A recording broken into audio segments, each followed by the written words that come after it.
Je voudrais vous dire l'immense plaisir que nous avons, nous, l'équipe de l'Université Populaire, de pouvoir recommencer. Ça, c'est la première des choses. Première des choses, recommencer, c'était vital, parce que si on ne repartait pas ce coup-ci, on ne repartait pas du tout. Deuxièmement, la grande joie de voir qu'il y a beaucoup de monde. Nous, au départ, on s'est dit avec les confinements, le machin, on va se retrouver avec 8 personnes, on va repartir à zéro comme au début. Bon, peut-être que vous allez partir pendant, hein, ça je ne garantis pas, mais enfin au moins au début, on peut faire une photo où il y a du monde. Bon, ça c'est important. Voilà, alors ce soir c'est la rentrée, bon ça fait effectivement 18 mois exactement que nous avons arrêté. Nous avons supprimé la moitié de la saison 11. Nous avions évidemment préparé une saison 12 complètement, enfin qui reprenait des éléments, qui a été annulé à cause du second confinement qui nous est tombé dessus à l'automne. Et puis nous avons récidivé cette année. Alors, dans le programme que je vais vous présenter brièvement tout à l'heure, eh bien, vous allez retrouver des gens qui étaient dans le programme de la saison 11 qui n'ont pas pu intervenir. Donc cette année, on a fait un programme qui est un petit peu un programme de redémarrage, parce que les gens qui s'étaient engagés, on tenait à ce qu'ils puissent venir. Donc il y a des noms que vous allez retrouver ici. Ensuite, donc, notre principe reste toujours le même, hein, c'est-à-dire que nous allons essayer de nous retrouver tous les mardis soirs. Cette année, toujours pour des raisons liées à la crise sanitaire, nous n'avons pas de conférence à la médiathèque ou en d'autres lieux parce que ils redémarrent comme nous et qu'on n'a pas pu coordonner nos plannings. Donc ce sera tous les mardis soirs ici. Et puis donc jusqu'à la mi-juin, voilà, si tout va bien. Donc, Jean, tu as préparé il y avait un petit montage, non? Ah oui. Donc, il y a un petit montage.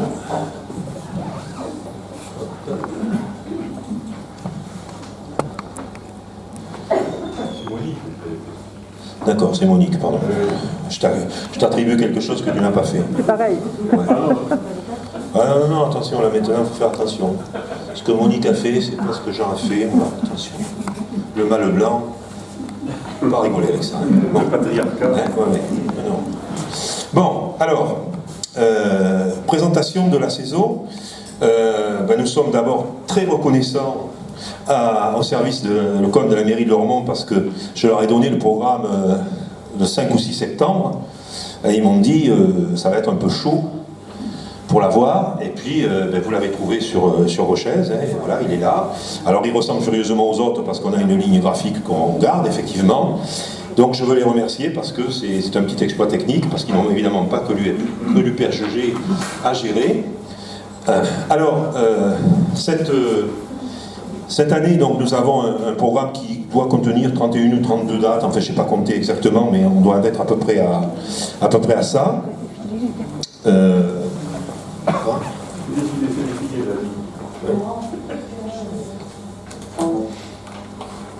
Je vais faire défiler, mais si je ne mets pas le truc qui fait défiler, ça ne va pas aller. Vous voyez comme quoi on perd les réflexes. Hein.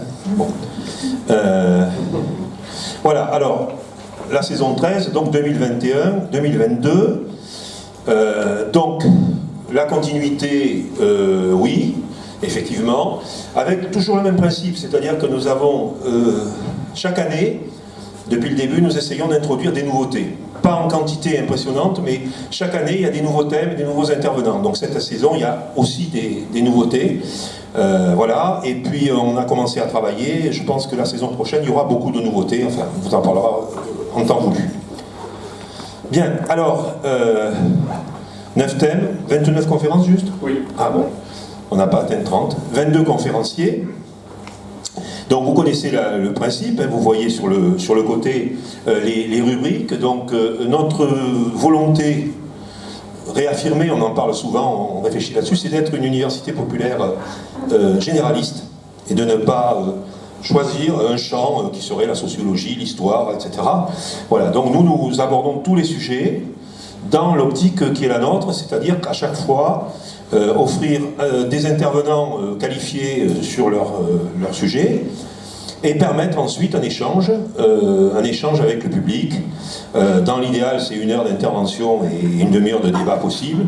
Quelquefois, c'est plus court parce que l'intervenant a mangé un peu de temps. Bon, voilà. Quelquefois, vous êtes timide aussi, et donc il n'y a pas beaucoup de questions, donc tout ça varie. Bien, alors, on va essayer de prendre les thèmes.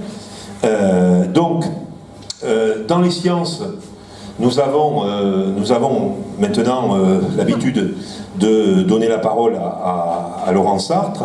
Donc, cette année, il avait prévu pour la saison 11 un programme ambitieux où il intervenait presque tous les mois sur des sujets divers. Et puis,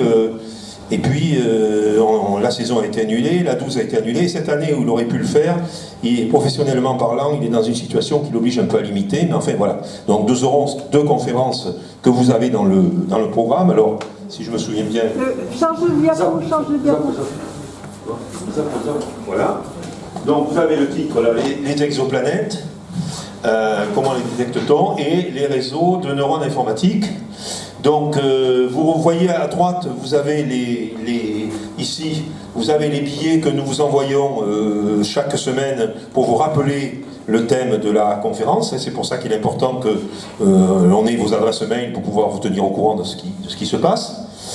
Bon, le cycle médecine, alors celui-là, il a été particulièrement maudit puisqu'il était programmé à la fin du printemps 2020, il a sauté. Il était reprogrammé l'année dernière et il a sauté. Et donc, c'est la 3e fois qu'on le met au menu, donc en espérant effectivement pouvoir le faire. C'est quelque chose que j'avais envie de faire depuis très longtemps, parler de la médecine avec des médecins, et notamment de la relation des médecins et des patients, et puis de la façon d'exercer. Voilà, donc vous voyez la 3e séance, par exemple, le système de santé français, entre rupture et continuité, après ce qu'on vient de vivre, effectivement, d'autant plus que Michel Lafourcade a été le directeur de l'ARS d'Aquitaine, donc ça peut être, à mon avis, fort intéressant. Bon, en littérature, nous avions 2 conférences prévues par Marie-France Boireau, les 2 féministes universalistes, André Léo et Paul Menck, et Nancy Cunard, une grande fille du temps, une des nombreuses conquêtes de Louis Aragon. Malheureusement, la première conférence n'aura pas lieu pour le moment, Marie-France ne pouvant pas être libre, donc je prendrai le créneau, mais pas sur le même sujet. Parce que là, je ne suis quand même pas assez polyvalent. En philosophie, là aussi, celle-là a été déplacée 3 fois. Donc Patrick Redel, professeur de philosophie et écrivain, présentera la doctrine sociale de l'Église. Ce qui est intéressant parce que cette doctrine s'inscrit dans le mouvement des idées sociales et le mouvement, j'allais dire, c'est à connaître, vous verrez qu'il y a d'autres éléments, c'est à connaître dans le paysage politique et syndical français. Parce que ça a apporté beaucoup d'idées et ça a été lieu de débat. Alors, la rubrique Histoire-Géo. Donc, je vais commencer tout à l'heure un cycle qui sera assez volumineux et qui excellera cette année sans doute, qui s'appelle Une ode à la France, j'y reviendrai tout à l'heure. Ensuite, Gérard Clément, professeur de géopolitique, nous fera deux conférences. La géopolitique des États qui n'existent pas, parce qu'il y a effectivement des États qui revendiquent mais qui n'ont pas d'existence. Donc le plus bel exemple, évidemment, c'est le Kurdistan en tant que peuple et qu'État qui n'a jamais pu voir le jour. Les enjeux géopolitiques des océans, alors ça c'est intéressant parce que je vous rappelle quand même que la surface océanique est bien plus grande que la surface continentale, que l'essentiel de nos marchandises consommées circulent sur les océans et qu'il n'y a pas du tout égalité des pouvoirs sur les océans. Il y a des pays qui sont surarmés et d'autres qui n'ont pas d'armes, donc ça sera intéressant de faire un petit bilan là-dessus. Jean-Jacques Feignet, c'est pas Jean-Marc mais c'est pas grave, Jean-Jacques Feignet nous parlera de l'Adour, nous fera un historique de ce fleuve qu'il connaît bien. Gérard Zablowski viendra nous parler des animaux dans la Première Guerre mondiale, sujet qui a été très longtemps méconnu, puis qui est sorti au moment de la commémoration de la guerre, vous voyez, entre 2014 et 2018. On s'est rappelé qu'il y avait eu des millions d'animaux qui avaient travaillé dans ce contexte, et je trouve que c'est une très bonne idée de leur rendre justice. Voilà, et Bénédicte Feignet, qui est donc spécialiste de philologie et de toponymie, nous fera une présentation sur les noms de lieux qui font sourire, qui prêtent à sourire.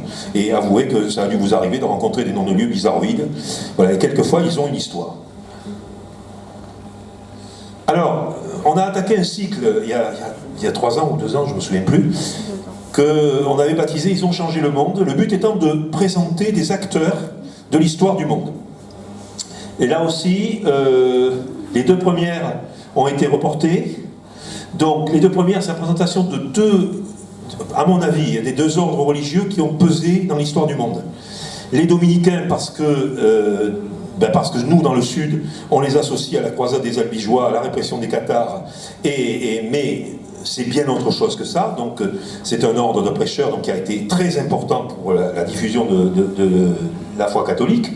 Et puis les jésuites, donc, bon, qu'on ne présente plus évidemment, c'est devenu un label. Donc les jésuites, ordre directement né de la Réforme. C'est-à-dire qu'en fait c'est la réponse de l'Église catholique à la Réforme. Et les jésuites, c'est un ordre de combat, je dirais, de combat, voilà, mais qui produit des intellectuels et des théologiens de niveau remarquable. Donc là, on aura un dominicain qui nous présentera les dominicains et un jésuite qui nous présentera les jésuites. En même temps, on aura 2 autres conférences sur des acteurs importants. Alors, une histoire du mouvement syndical.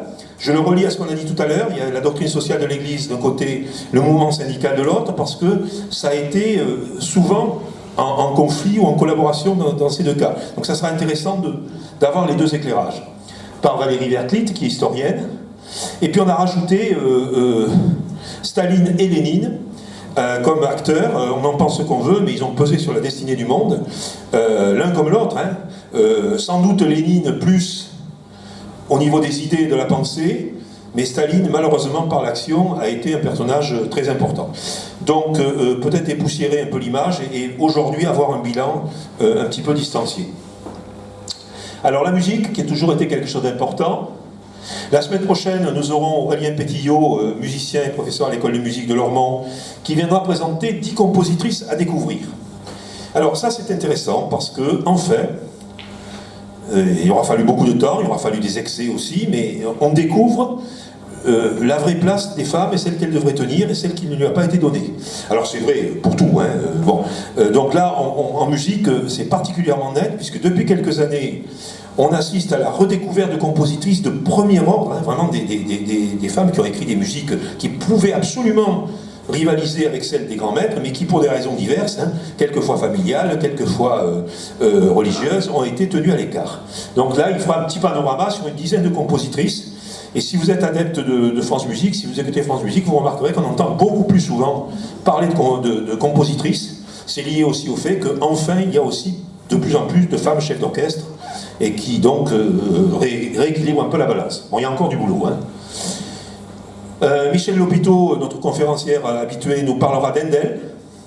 Alors Handel qui est un compositeur à cheval sur 2 nations, l'Allemagne et l'Angleterre, et qui est un compositeur qui souvent est mis un petit peu en retrait par rapport à Bach, alors que quand on écoute et quand on considère l'œuvre de Handel, c'est l'alter ego de Jean-Sébastien Bach, pour des raisons multiples que je ne vais pas développer ici.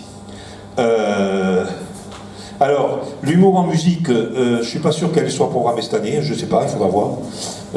Par contre, je suis sûr de la dernière, Sweet and Low, l'histoire des hauteurs de voix. Donc Elisabeth Pétillot, chanteuse lyrique, prof de chant à l'école de musique de Lormont, viendra nous parler des hauteurs de voix, puisque quelquefois c'est un peu mystérieux pour nous. Bon, mezzo, soprano, bon, voilà, pourquoi, où ça commence, où ça s'arrête, etc. Voilà, un sujet technique, mais qu'elle sera présentée, je n'en doute pas, de manière très facile. Les arts. Alors les arts, on continue notre exploration cinématographique avec Claude Pitot. Donc, on a donc Jacques Tati et les 30 Glorieuses. Donc alors ça, c'est pas Pitot, j'ai dû le nom de l'intervenant est voilà, donc je cherche. Pitot, c'est la photo, d'accord. Et Tati, c'est Pedrono. Voilà. Donc Tati et les 30 Glorieuses, bon, Tati qui est un cinéaste qui est considéré par les cinéastes comme un maître. C'est vraiment, les cinéastes le considèrent comme un maître, mais que le grand public ignore, et puis risque d'ignorer de plus en plus, parce que pour son malheur, il a fait un certain nombre de films en noir et blanc, et que le noir et blanc aujourd'hui c'est répulsif pour la jeune génération. Tati est vraiment un maître. Donc, et évidemment, le couplet aux 30 Glorieuses, c'est le relier à un contexte qu'il a qu'il a filmé, mais qu'il a filmé avec un humour absolument et un recul extraordinaire. Fabrice Lapeltrie nous parlera de l'art abstrait géométrique. Donc tous les ans, il a une intervention sur l'art contemporain. On aura donc la photographie humaniste, une vision du monde en 2 conférences par Claude Pitot, donc, qui avait commencé, qui nous avait fait déjà des conférences sur la photo, de très, très grand intérêt. Et puis nous aurons nos 2 conférences annuelles de Denis Favennec sur l'histoire de l'art. Donc la Renaissance, une histoire ancienne et nouvelle, et le baroque. On pourra associer comme ça le baroque et la conférence sur les jésuites, hein, ça, puisque c'est évidemment éminemment lié. Les uns ont utilisé le style. Voilà. Alors, je passe la parole maintenant à mon camarade et néanmoins ami administrateur Jean-Pierre Courbin pour vous parler de cette partie du programme qui concerne la danse contemporaine. Jean-Marc ? Merci. Jean-Michel. Voilà, une simple information ce soir. Pour les amateurs de danse, nous reprenons le projet qui avait eu lieu, certains s'en souviennent, il y a 2 ans maintenant, en partenariat avec la manufacture, c'est-à-dire le centre chorégraphique national. Donc nous avons la chance d'être, avec Dany, d'être rejoint par une dame vraiment de très grande qualité, qui nous permet d'aborder les danses, de les expliquer, voire même qui nous permettrait, si il y a un problème de fil, si vous le désirez, de rencontrer des danseurs, ce qu'on appelle les bords de scène, etc. Bon, on y reviendra sur des détails. Donc, mercredi 18 octobre, probablement ici, pour tous ceux qui sont intéressés par ce projet, je vous le résume en 3 mots. C'est en gros avoir accès à 5 chorégraphies dans l'année qui auront lieu à la manufacture pour un prix vraiment très très intéressant. Mais enfin bon, les amateurs ne regardent pas ça après, mais enfin ça vaut quand même le coup. Et donc, on va dire des spectacles qui seraient préparés, commentés, on verra les détails après. Hein, on n'a pas encore fixé, on verra avec Véronique et Dany comment on peut aménager les réunions, les préparations de ces spectacles et éventuellement une discussion après la chorégraphie. Voilà, simplement ce principe-là. Donc mercredi 18 octobre, on précisera, mais ça sera fort probablement ici. Peut-être dans une salle. 18h30, parce que Véronique... ouais, ça se... Alors, c'est un... C'est le 20, pardon, excusez-moi. Merci pour la... Oui, c'est pas le 18, puisque ça, c'est le 20, excusez-moi. Pardon. Ça sera le mercredi 20. Probablement ici. Nous préciserons par un envoi... plus précis, 18h30.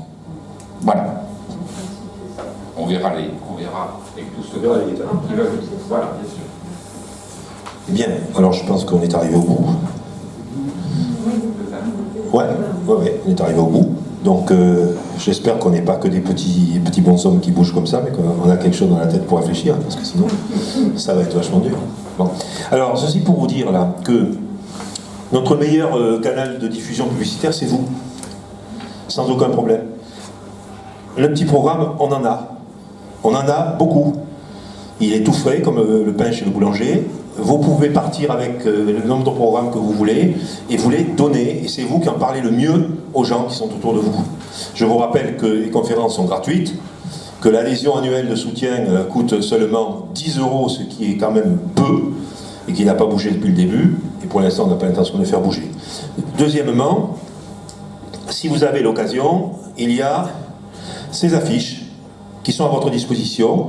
Vous pouvez venir les chercher à la fin de la conférence, on vous en donnera, si vous connaissez un endroit où on peut les mettre et où elles seront visibles. Voilà, il y a toutes les coordonnées, les gens peuvent après chercher sur internet ou ailleurs. Voilà, donc ça ce sont des outils de communication, et je pense que c'est important que vous nous aidiez à continuer la croissance de l'UPHG.